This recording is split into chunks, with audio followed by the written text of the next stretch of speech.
capo del Dipartimento dell'Amministrazione Penitenziaria, Bernardo Petralia, che di recente ha sostituito il dimissionario Francesco Basentini, ha annunciato attraverso un comunicato stampa la visita presso gli istituti penitenziari di Cagliari e Nuoro. Sarà l'occasione per valutare le problematiche del personale di polizia penitenziaria,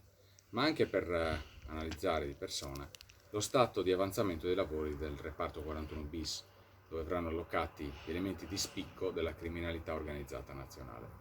Le organizzazioni sindacali hanno chiesto un incontro per denunciare la mancata concessione dei reparti detentivi ospedalieri, così come per denunciare la mancata concessione dei posti di polizia penitenziaria nei maggiori aeroporti della regione.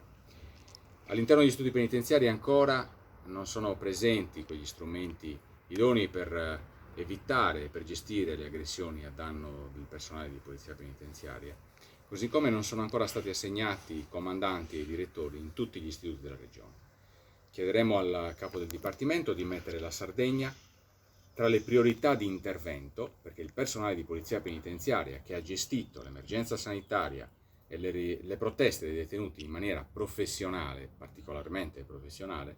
merita la